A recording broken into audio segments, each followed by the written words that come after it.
జగన్నాథుడి రథయాత్ర, సాక్షాత్తు ఆ దేవదేవుడి రథయాత్ర.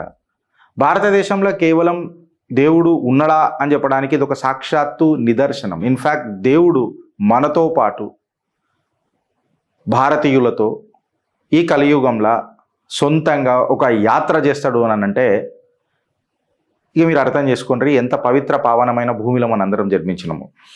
కట్ చేసి చిట్టా లోపలికి పోతే ఫ్రెండ్స్, జగన్నాథ యాత్రల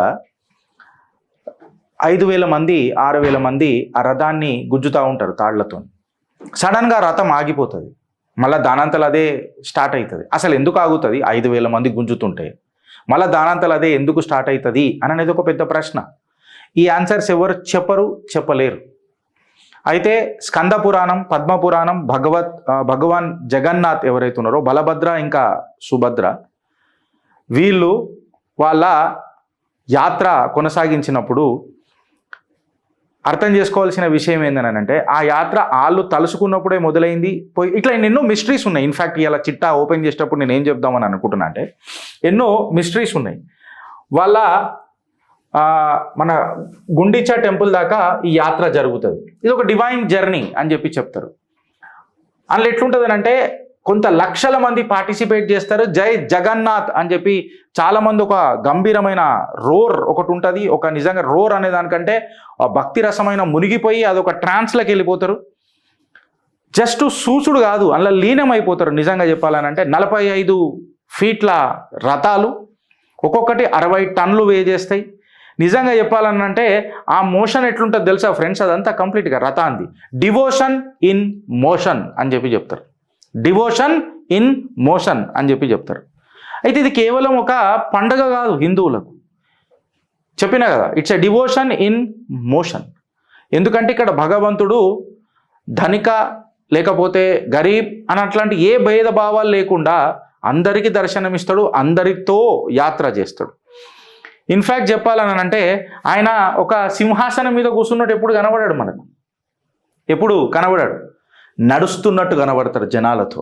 ఇంత భక్తిరసమైన బలవంతమైన ఆ సనాతన బలగం మనకు ఈ జగన్నాథ యాత్రలో కనిపిస్తుందా? కనిపించదా?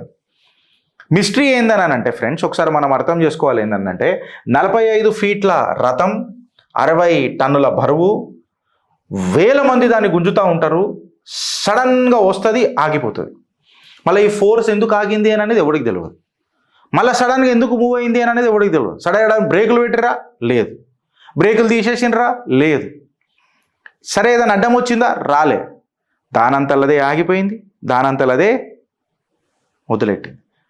మన పురాతన నాలెడ్జ్ ఏదైతుందో, జనరేషన్స్ టు జనరేషన్స్ ఏదైతే నడుస్తుందో, భగవాన్ జగన్నాథే సాక్షాత్తు ఆదేశించినట్టు యాత్ర నడుస్తూ ఉంటుంది.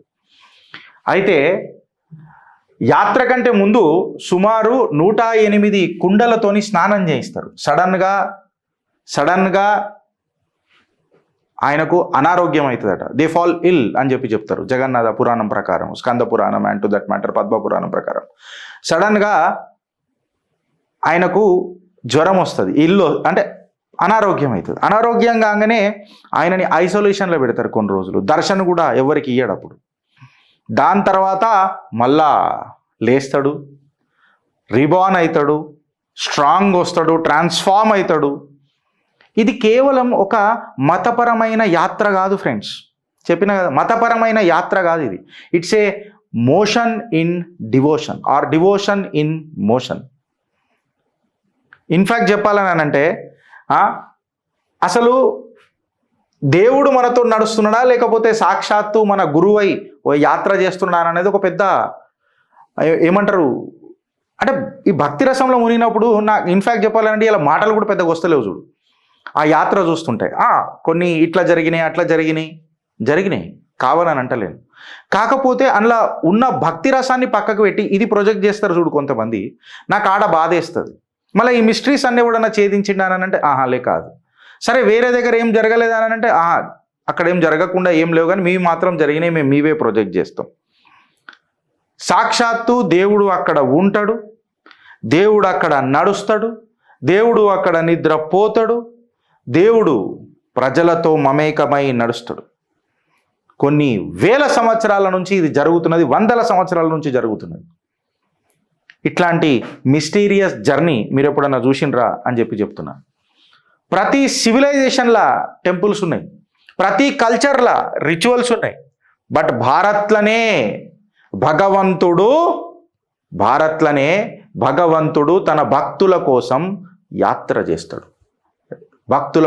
భక్తులతో కలవనికే మీ దగ్గరకు వస్తాడు. ఇది మైథాలజీ కాదు, ఇది లివింగ్ ధర్మ. This is called as living ధర్మ. అన్ఆన్సర్డ్ క్వశ్చన్స్ ఎన్నో ఉంటాయి మనకు పూరి జగన్నాథ్ దాంట్లో. అన్ఆన్సర్డ్ క్వశ్చన్స్ ఎన్నో ఉంటాయి. మళ్ళీ దీనికి ఎవరైనా ఆన్సర్ చెప్పగలుగుతారా అని చెప్పి నేను అడుగుతున్నాను. జగన్నాథ టెంపుల్ మీద ఏ పక్షి కూడా ఎందుకు ఎగరది? దీనికి ఎవడన్నా ఆన్సర్ చెప్పగలుగుతాడా? షాడో ఏదైతే ఉంటుందో ఆ డోమ్ది ఎందుకు పడదు? దీనికి ఎవడన్నా ఆన్సర్ చెప్పగలుగుతాడా?